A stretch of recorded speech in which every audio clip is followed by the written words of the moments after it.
Class में last में हम लोग शायद सीक्वेंस और प्रोग्रेशन कर रहे थे ना, उसमें क्या हाईलाइट्स वाइलाइट्स देख रहे थे, क्या देख रहे थे?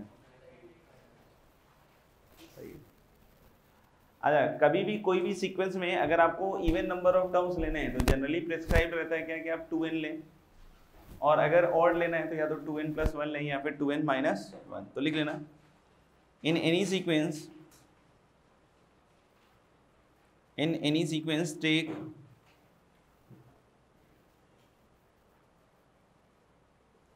even number of terms is 2n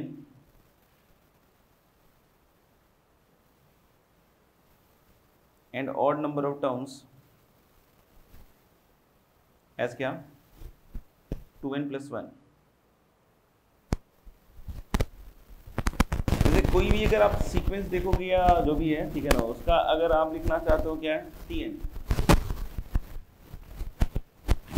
tn मतलब nth टर्म, ठीक है ना। तो जैसे हम बोल रहे हैं इसके एक जनरल फॉर्मूला हम लोग लिख सकते हैं, tn = क्या लिख सकते हैं हम, sn - sn - 1। आप बोलोगे क्यों? क्योंकि sn क्या हो गया, सम टिल n टर्म्स, मतलब t1 t2 t3 till tn, और sn - 1 क्या हो गया, सम टिल n - 1 टर्म्स। तो t1 से tn - 1 तक के टर्म्स का अगर सम घटाओगे आप तो एक्चुअली क्या मिलेगा आपको, tn। समझ में आएगा? हाँ, अगर कोई पूछे t1 तो t1 हम लोग बोल सकते हैं क्या हो जाएगा, s1। t नहीं समझ, ठीक है t1 किसके बराबर हो जाएगा, s1। और वहां से ऑटोमेटिकली ये कन्वेंशन भी एक समझ में आना चाहिए आपको कि s0 अगर कभी भी लेना होगा,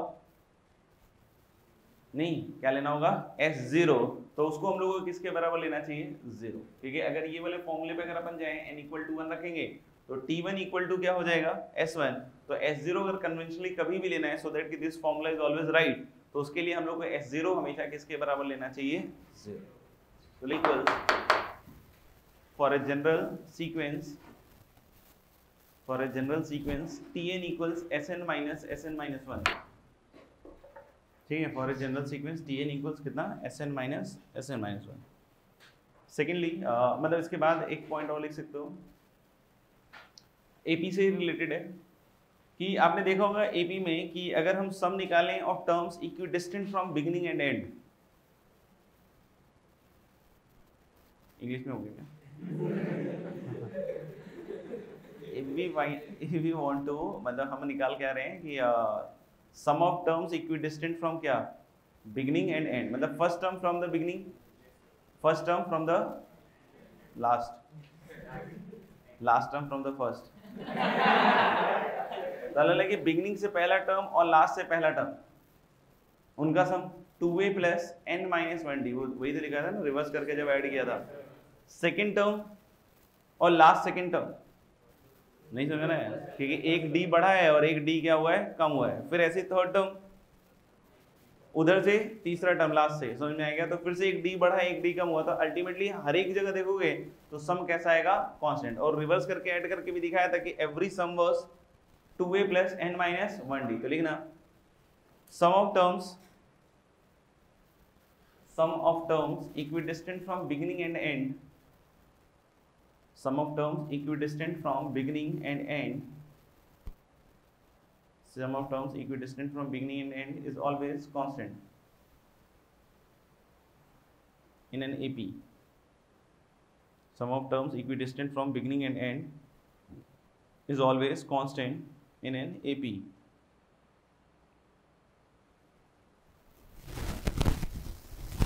ठीक है। और एक लास्ट लिख लेना, if ABC are in AP, क्या if ABC are in AP तो क्या लिख सकते हो, 2B = A + C।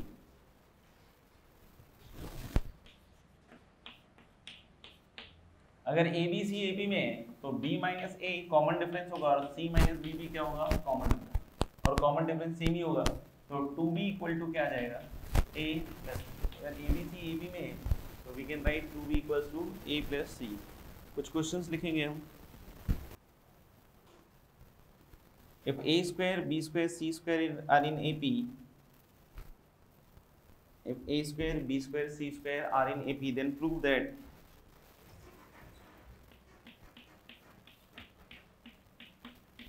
if a square, b square, c square are in AP, then prove that 1 upon b plus c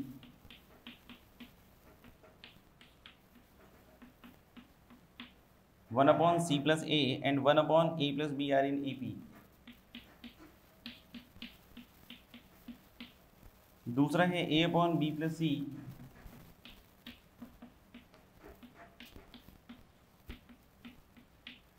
दूसरा है a upon b plus c, b upon c plus a and c upon a plus b are in AP. देखना a square b square c square AP में दिया हुआ है नहीं, और अपन को ये पूछ रहा है कि AP में प्रूफ करना है, ठीक है। तो इस सब केसेस में कभी कभी उल्टा भी काम किया जाता है, मतलब अगर ये AP में दिया हुआ है तो 2b square equal to a square plus c square होना चाहिए नहीं, और हम लोग बोलेंगे अगर ये AP में होगा तो यहाँ से इसको उल्टा भी मान सकते हो कि इसको AP में मान लो और AP में मानने के बाद इसको प्रूव कर दो, ठीक है। अगर ये कंडीशन ट्रू है, समझ में आ रहा है, और हम लोग को प्रूव करना है कि इसको AP में है, तो हम क्या एज्यूम कर लें कि ये AP में है और ये कंडीशन क्या कर दें प्रूफ, तो वहां से हम लोग बोल सकते हैं क्या कि ये प्रूव हो जाएगा, ठीक है। यानी मैं क्या कह रहा हूँ कि अगर ये AP में होगा तो ऐसा बोल सकते हैं ना कि 1 upon c plus a minus 1 upon b plus c, समझ में आ रहा है क्या, and that is equal to कितना 1 अपॉन a प्लस b। ये क्यों बोल रहे हैं कि अगर ये AP में, दिस इज इन AP, या फिर इसको एज्यूम कर लो AP में और इसको प्रूव कर लो, या फिर उल्टा बोल देते हैं कि अगर ये AP में है तो ये ट्रू होना चाहिए, और अगर ये ट्रू है तो LCM लोगे तो ये दिख रहा है कि नीचे सिर्फ b प्लस c रहेगा और इधर a प्लस b, ऊपर क्या आएगा b प्लस c माइनस क्या आएगा c प्लस a, मतलब c समझ में आ रहा, कट जाएगा तो ये कितना आएगा b माइनस a, इधर बोलो c plus a minus b तो कितना आएगा c माइनस a, अगर मल्टीप्लाई करते हो तो इधर क्या आएगा b स्क्वायर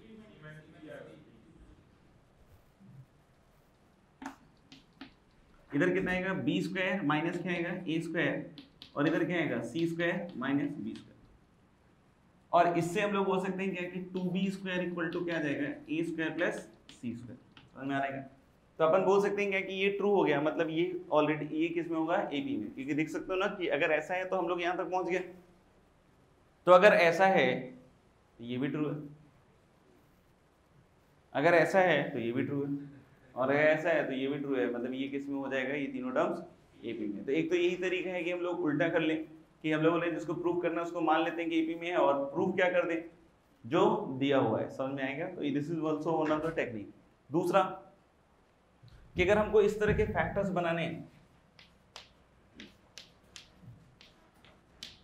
नहीं तो हम कुछ ऐसा कर सकते हैं जिससे हम इस तरह के फैक्टर्स पे पहुंच जाएं। अब बोलो क्या कर सकते हो ऐसा, तो हम लोग एक पर्टिकुलर टर्म जोड़ रहे हैं, क्या टर्म जोड़ रहा हूं AB plus BC plus CA, क्योंकि हम लोग ने लास्ट क्लास में एक हाइलाइट्स का पॉइंट देखा था कि अगर हर एक टर्म को इंक्रीज कर दें या डिक्रीज कर दें बाय ए फिक्स नंबर तो भी रिजल्टिंग सीक्वेंस किस में रहता है AP में। तो मैंने क्या किया कि इसमें ऐड किया AB plus BC plus CA,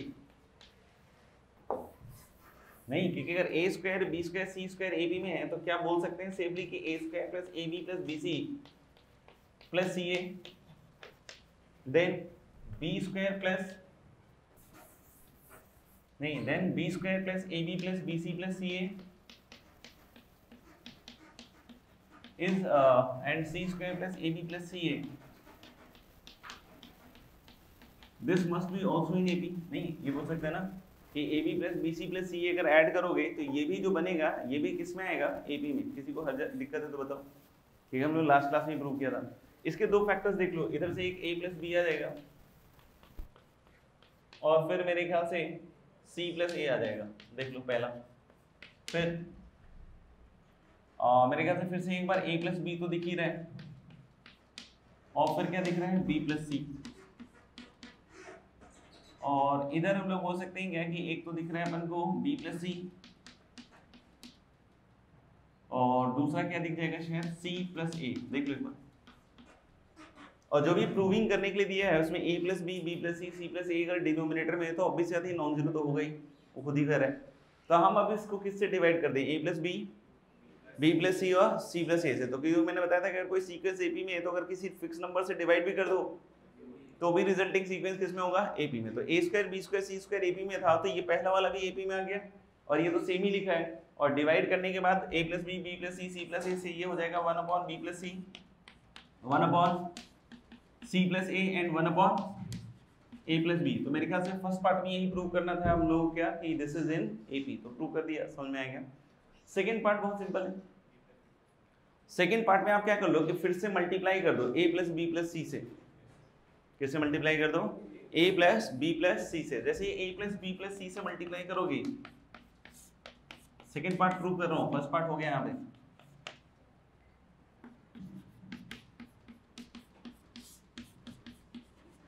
और लास्ट वाला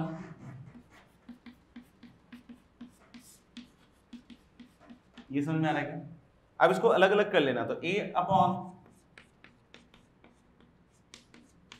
b प्लस सी प्लस 1, नहीं, अगर ये AP में प्रूव कर दिया तो ये भी AP में होगा, और ये जो अगला वाला लिख रहा हूँ ये भी AP में होगा। इसको लिख सकते हो b अपॉन सी प्लस ए प्लस 1 और c upon a plus B plus 1। तो अगर ये AP में है तो 1 घटा भी दोगे तो भी रिजल्टिंग सीक्वेंस किस में आएगा, AP में। तो वही प्रूव करना था, तो वो भी हो गया सेकेंड पार्ट। तो हो गया, तो next question we can write as the sum of first three terms of an AP, the sum of first three terms of an AP is 27. The sum of first three terms of an AP is 27 and the sum of their squares is 293. The sum of first three terms of an AP is 27 and the sum of their squares is 293. The sum of first three terms of an AP is 27 and the sum of their squares is 293. Then find Sn. The sum of first three terms of an AP is 27 and the sum of their squares is 293. Then find Sn. Sn मतलब sum of n terms. करते हैं discuss. Sum of three terms क्या दिया हुआ है,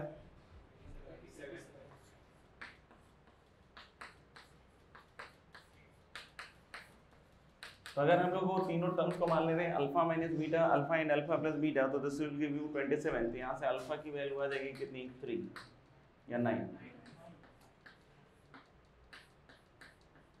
क्योंकि 3 alpha is 27, तो obvious है अल्फा इक्वल टू क्या आएगा, 9। सम ऑफ द स्क्वायर दिया हुआ है, तो 9 माइनस बीटा का होल स्क्वायर प्लस 9 स्क्वायर और प्लस 9 प्लस बीटा का होल स्क्वायर। तो वही कैलकुलेशन में थोड़ा सा सिंपल हो जाता है और कुछ नहीं। तो दिस इज 293। तो 9 स्क्वायर मेरे ख्याल से 3 बार आ जाएगा और बीटा स्क्वायर कितनी बार आएगा, 2 बार, और 18 बीटा वाला टर्म क्या हो जाएगा, कैंसिल आउट। तो 9 स्क्वायर हो गया 81 और 81 इंटू 3 फिर से क्या 243, नहीं तो उधर जाएगा कट के तो 50, तो बीटा की वैल्यू प्लस माइनस 5, नहीं तो एक बार अल्फा को आपको 9 लेना पड़ेगा और बीटा को 5 और बीटा को एक बार क्या लेना पड़ेगा, -5। तो बहुत सारे लोग तो 9 को ही फर्स्ट टर्म मान लेते हैं, जबकि ये गलत है। तो इस चीज का हमको हमेशा ध्यान रखना पड़ता है, नहीं तो अल्फा 9 बीटा 5, तो फर्स्ट टर्म आपका कितना हो जाएगा, 4, और दूसरी बार फर्स्ट टर्म कितने के बराबर हो जाएगा, 40। तो n/2 इंटू 2a, और d इस केस में कितना है, 5। तो यहाँ से वो आ जाएगा n/2 और 5n और प्लस कितने के बराबर आ जाएगा, 3। तो ये ठीक है आप लोगों को। इस तरीके से n/2 28 और फिर कितना आ जाएगा, -5 इंटू, तो ये भी हो जाएगा 33 - 5n, जो बता रहे थे आपको। तो उस चीज का ध्यान रखेंगे फर्स्ट टर्म, ठीक है ना, नहीं तो फिर उसके कारण गड़बड़ हो जाएगा। लिख लिया सबने, बोल रहा हूँ next. The sum of n terms, the sum of n terms of two APs are in the ratio of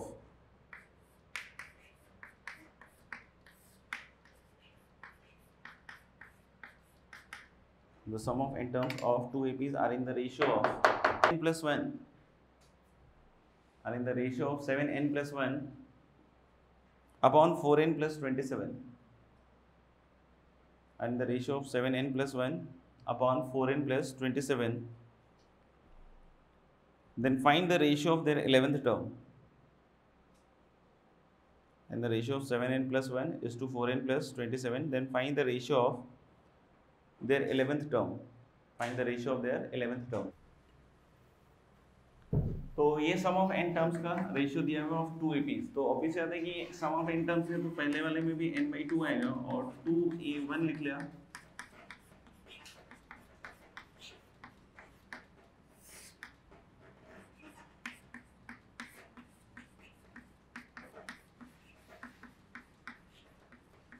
तो अगर एक AP का हम A1 और D1 फर्स्ट टर्म और कॉमन डिफरेंस माने रेस्पेक्टिवली और दूसरे का A2 और D2 माने तो ये हमारे हिसाब से रेशियो होगा और क्वेश्चन के हिसाब से ये तो अभी साथ ये दोनों क्या होंगे इक्वल. तो n/2 तो क्या है ना.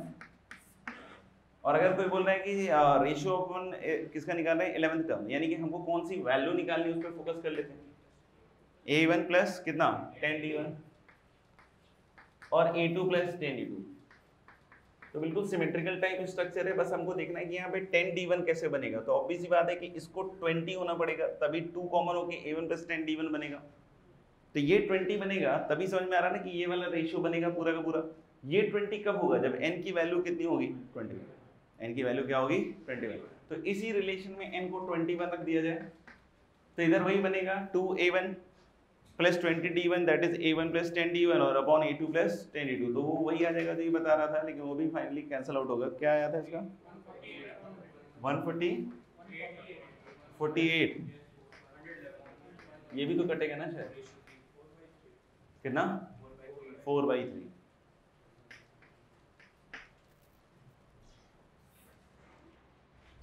नेक्स्ट क्वेश्चन लिख सकते हैं. The fourth power of the common difference, the fourth power of the common difference of an AP, the fourth power of the common difference, the fourth power of the common difference of an AP with integer entries, the fourth power of the common difference of an AP with the fourth power of the common difference of an AP with integer entries of an AP with integer entries is added to the fourth power of the common difference of an AP with integer entries is added to the product of the fourth power of the common difference of an AP with integer entries is added to the product of any 4 consecutive terms is added to the product of any 4 consecutive terms is added to the product of any 4 consecutive terms of an AP is added to the product of any 4 consecutive terms of an AP. Then prove that the resulting sum is the square of an integer.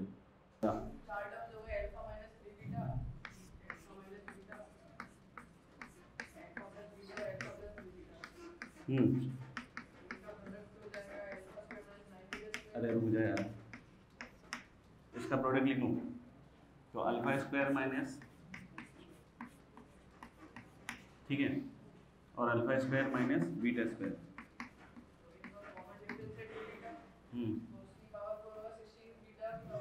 तो इसका common difference 2 beta है तो 16 beta की power 4.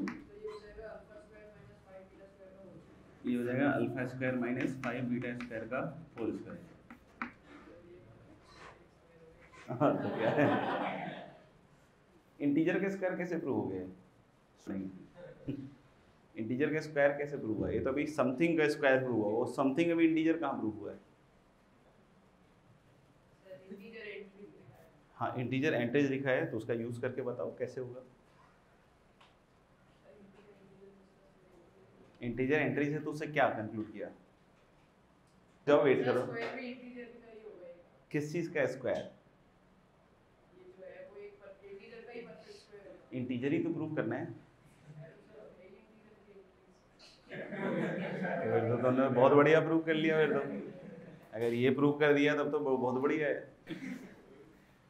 तो ये यहाँ पे भी खत्म नहीं हुआ है. इंटीजर एंट्रीज अगर बोल रहे हैं तो एंट्रीज क्या है पहले तो ये देखो. Entries are not alpha and beta. Entries are nowhere alpha and beta. तो अल्फा और बीटा इंटीजर होगा ये कहीं से नहीं ट्रू है. एंट्रीज क्या है इसकी alpha minus 3 beta.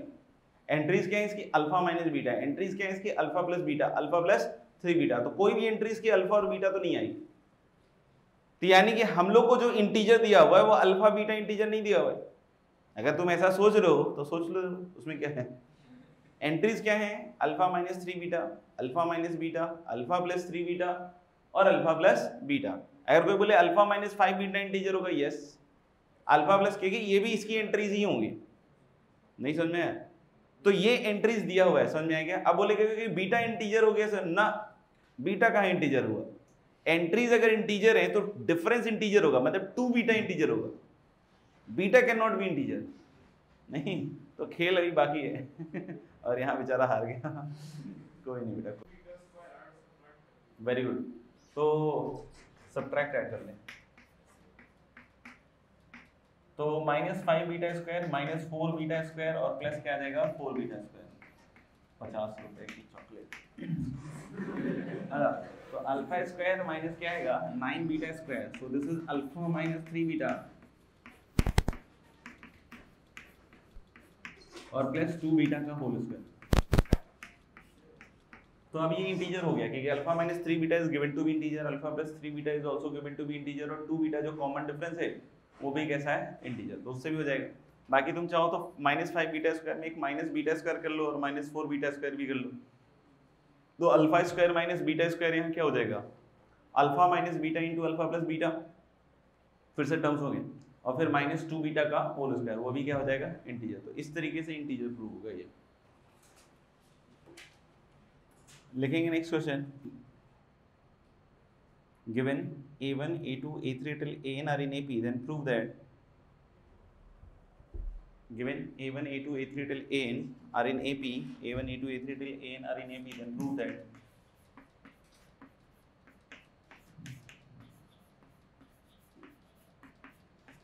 then prove that 1 upon a1 an plus 1 upon a2 an minus 1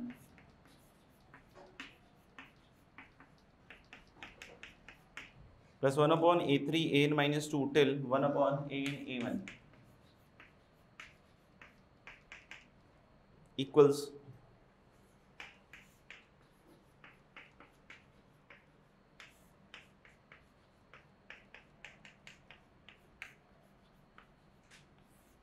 two upon a1 plus an and multiplied till कहाँ तक 1 अपॉन a1 से लेके 1 अपॉन an तक।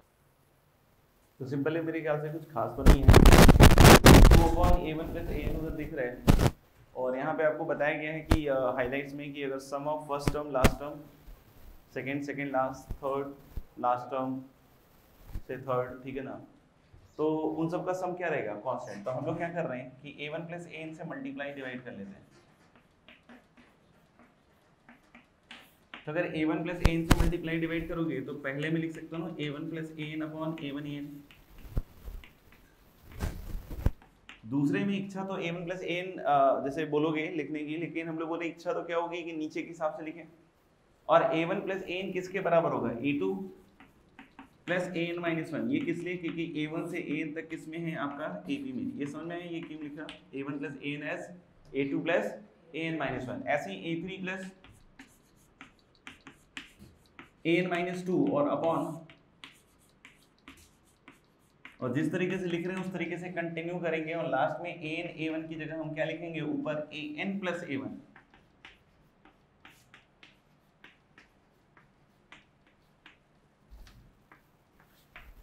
देख लो एक बार, सही है सबके लिए। अब जैसे इसको अलग अलग करोगे आप तो आपको फील आएगा कि एक आगे सीरीज चलेगा एक पीछे से। जैसे ये आएगा 1 अपॉन कितना an प्लस, जब अलग करोगे तो 1 अपॉन an माइनस 1, दिख रहा है ना 1 upon an plus 1 upon an minus 1। फिर इधर देखना, फिर अलग करोगे 1 अपॉन an माइनस 2 और इस तरीके से लास्ट में क्या आएगा 1 अपॉन a1। देख लो दो सीरीज चली है same 1 by an 1 by an minus 1 1 by an minus 2 से 1 बाई a1 तक, और एक देखोगे तो 1 by a1 1 by a2 1 by a3 से 1 बाई an तक। तो यही चीज कितनी बार आ रही है 2 बार, तो 2 बाहर आ जाएगा और अंदर वही आ जाएगा 1/a1 से लेकर 1/an तक का सम।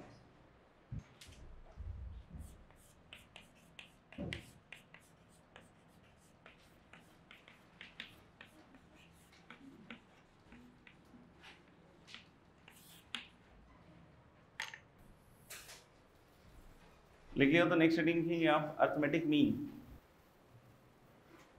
Arithmetic mean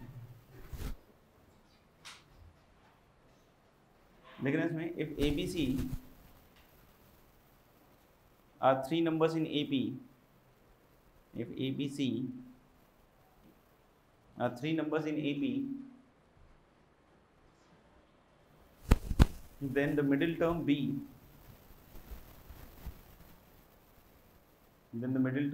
is the arithmetic mean of A and C. तो अगर ABC AP में है तो B क्या होगा, A और C का। वैसे अगर हम n नंबर्स का अर्थमेटिक मीन निकालना चाहते हैं, पहले चाहो तो वो देख लो। अगर आपके पास n नंबर है x1 से xn, ये नंबर कैसे भी हो सकते हैं, मतलब पॉजिटिव नेगेटिव कुछ भी हो सकता है, ठीक है ना, नॉट नेसेसरली इन AP। मतलब अगर आपके पास n नंबर्स है और n नंबर्स का आप क्या डिफाइन करना चाहते हो, अर्थमेटिक मीन। क्या डिफाइन करना चाहते हो, अर्थमेटिक मीन। तो इसके लिए हम लोग क्या करते हैं, पता भी होगा कि सबका सम और upon number of observation that is n। तो अगर हम अर्थमेटिक मीन निकालना चाह रहे हैं मतलब एवरेज, नहीं क्या एवरेज, तो वो किसके बराबर आ जाएगा, x1 x2 x3 से xn तक का सम और होल अपॉन क्या आएगा n। तो चौथा लिखना arithmetic mean of n numbers x1 x2 x3 till xn is given by, arithmetic mean of n numbers x1 x2 x3 till xn is given by x1 plus x2 plus x3 till xn upon n। x1 plus x2 plus x3 till xn upon कितना n, ठीक है arithmetic. अब जैसे अगर कोई बोल रहा है 3 नंबर ABC AP में,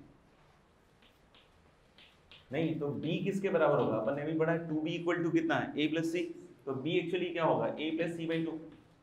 तो ये तो क्लियर है ना कि A और C का अगर कोई अर्थमेटिक मीन पूछा, तभी n नंबर्स का हमने अर्थमेटिक मीन देखा। तो अगर हम लोग बोल रहे हैं कि A और C का अर्थमेटिक मीन, तो of course that is A plus C upon 2, और वो किसके बराबर है B।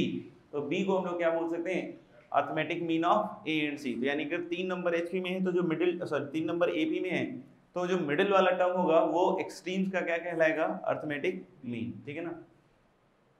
ऐसे इसमें एक चीज और आता है कि अगर आपके पास दो नंबर्स दिए हैं, मान लो A और B, जैसे ये हम लोग बोल सकते हैं this is single arithmetic mean between the two numbers A and C। B को हम लोग क्या कहते हैं, single arithmetic mean between the two numbers what A and C। तो ऐसे कभी कभी क्या आएगा ना कि दो नंबर दे देगा आपको और इसके बीच में बोलेगा कि 5 अर्थमेटिक मीन इंट्रोड्यूस कर दो या 6 अर्थमेटिक मीन इंट्रोड्यूस कर लो, या फिर हम ज्यादा अच्छा है कि इसको जनरल ले लेते हैं, n अर्थमेटिक मीन इंट्रोड्यूस कर लेते हैं। समझ में आ गया, तो देखना to insert n arithmetic means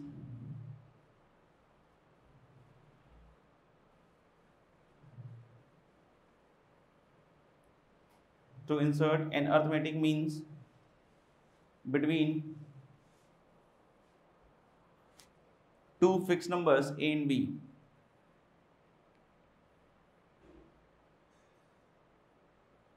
To insert an arithmetic means between two fixed numbers क्या A and B।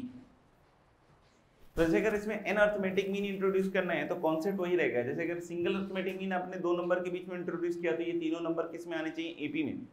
तो यहाँ भी कॉन्सेप्ट यही है कि अगर मान लो A1 A2 A3 till AN are the n arithmetic means between A and B, नहीं अगर मान लो क्या A1 से लेकर AN तक ये n नंबर्स हैं जो अर्थमेटिक मीन बिटवीन क्या है A and B, तो ये जो पूरा सीक्वेंस है ये किस में बनना चाहिए आपका AB में। तो लिखना late A1 A2 A3 till AN, let A1 A2 A3 till AN are n arithmetic means between A and B, let A1 A2 A3 till AN are n arithmetic means between A and B, then small a A1 A2 A3 till AN, then B, then small a A1 A2 A3 till AN, then B must be in AP, must be in AP। ये समझ में आ गया कि दो numbers के बीच में अगर n arithmetic mean introduce करना है तो उसको हमने अज्यूम कर लिया क्या A1 से लेकर AN तक, और जैसे एक अर्थमेटिक मीन इंट्रोड्यूस करने पे वो एपी में आएगा, वैसे ही एन अर्थमेटिक मीन इंट्रोड्यूस करने पे ये भी क्या आएगा, सीक्वेंस एपी में। तो हम लोग इसमें कॉमन डिफरेंस पहले निकाल लें। उसके लिए सिंपल है, ए और बी पता है, तो B is the last term, और लास्ट टर्म ऐसा नहीं कि इस बार एन है, इस बार बी कौन सा है टर्म होगा, एन प्लस टू है, क्योंकि एन तो बीच में पहले ही आ गए, ये एक टर्म और हो गया, तो ये कौन सा टर्म हो गया, एन प्लस टू, तो that is A plus N plus two minus one, that is N plus one D. तो जो कॉमन डिफरेंस होगा that is going to be B minus A upon N plus one. तो A और B पता है, और अगर आपको बोलता है 5, 10, 15 कितने भी अर्थमेटिक मीन, तो ऑब्वियस सी बात है कि आपको एन बी क्या है पता है, यानी कॉमन डिफरेंस इज वो नो। तो अब a1 कोई पूछता है तो that is a plus D, that is a plus, तो अगर a2 पूछता है तो ये सारे टर्म्स हम निकल जाएंगे, a प्लस 2 टाइम्स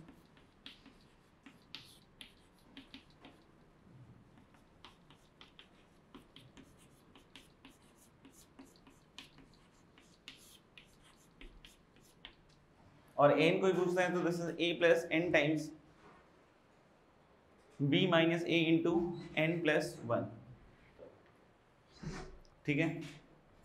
अच्छा, इसमें एक चीज आता है कि कभी कभी होता है कि दो नंबर दे देता है आपको और बोलता है कि what is the sum of the n arithmetic means introduce between the two numbers. नहीं, सिंपल दो नंबर दे दिया और पूछा क्या है कि इसके बीच में अगर n अर्थमेटिक मीन इंट्रोड्यूस करें तो उसका सम क्या होगा। तो बहुत सारे बच्चे क्या होता है कि सम निकालने के लिए उन n अर्थमेटिक मीन को निकालते हैं, उसकी जरूरत है नहीं, उसकी जरूरत नहीं है। अगर कोई पूछे कि what is the sum of the n arithmetic mean, तो this is n times the single arithmetic mean between a and b। तो अगर a और b के बीच सिंगल अर्थमेटिक मीन इंट्रोड्यूस करना है तो what is that number, a plus b by 2। तो what is the answer, simply n into a plus b by 2। जैसे अगर कोई पूछे कि a1 से an तक का सम, तो a1 से an तक के सम को निकालने के लिए आई एम सेइंग कि a1 से an तक के नंबर्स निकालने जरूरी नहीं है। आप देख सकते हो कि अगर ये AP में होगा तो क्या होता है formula, n by 2 first term plus last term, ये होता है ना first term plus last term. अगर फर्स्ट टर्म की बात करें तो वो समझ में आ रहा है कि स्मॉल a प्लस डी है, दिख रहा है a1 क्या है, स्मॉल a प्लस डी, और an क्या है, b माइनस डी, क्योंकि वो b से एक टर्म पहले है ना, तो वो कितना हो गया, b माइनस डी, तो ये दिख रहा है d कट गया, and this is n times कितना हो गया, a प्लस b बाई 2। ये सुन रहा है कितना हो गया, n times a plus b by 2। What is a plus b by 2, the single arithmetic mean between a and b। तो लिख लेना sum of n arithmetic means, sum of n arithmetic means introduced between a and b, yeah, sum of n arithmetic means is equal to, sum of n arithmetic means is equal to n times, is equal to n times, is equal to n times the single arithmetic mean, is equal to n times the single arithmetic mean between a and b, n times the single arithmetic mean between a and b। लिख लिया तो next एक question लिखेंगे, insert 20 arithmetic means, insert 20 arithmetic means between 4 and 67, insert 20 arithmetic means between 4 and 67 आ गया। तो 20 arithmetic mean,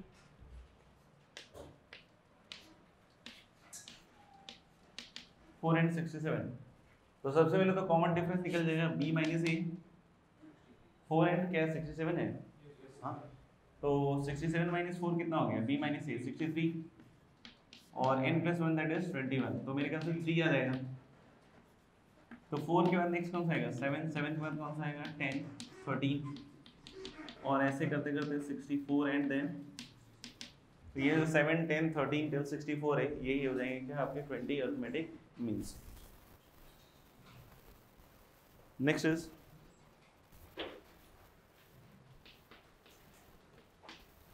if p arithmetic means, if p arithmetic means are inserted between 5 and 41,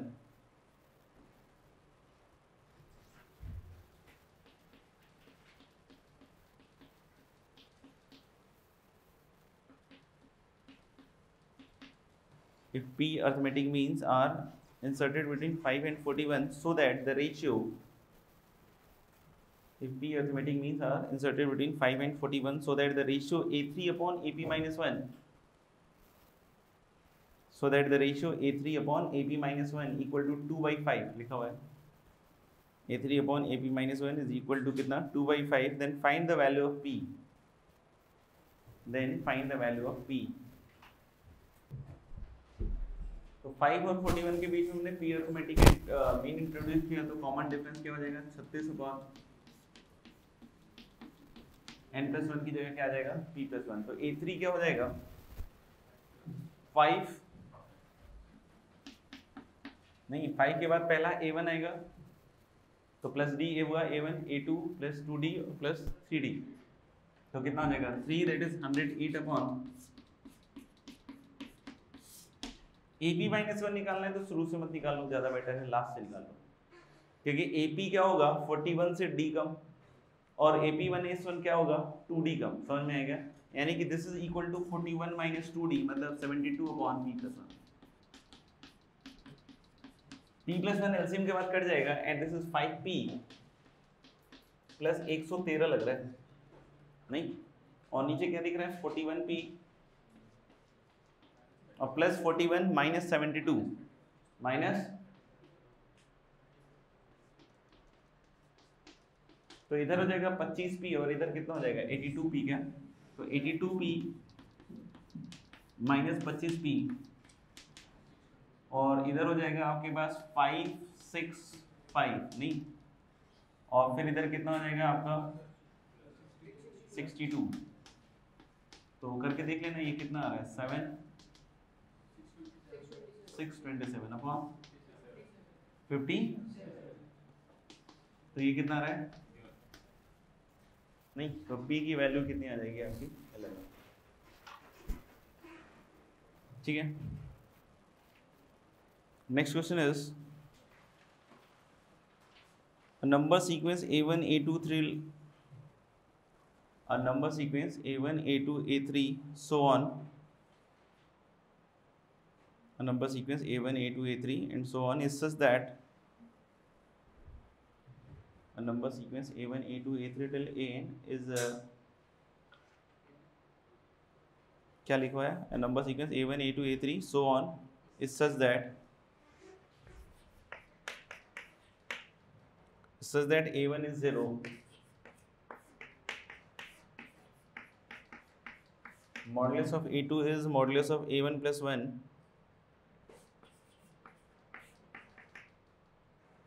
modulus of A3 is modulus of A2 plus 1 and so on.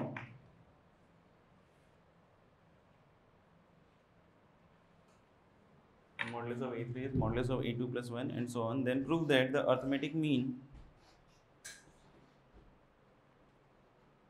then prove that the arithmetic mean of A1 से AN, then prove that the arithmetic mean of A1 A2 till AN is not less than minus half. Arithmetic mean of A1 A2 A3 till AN is not less than minus half.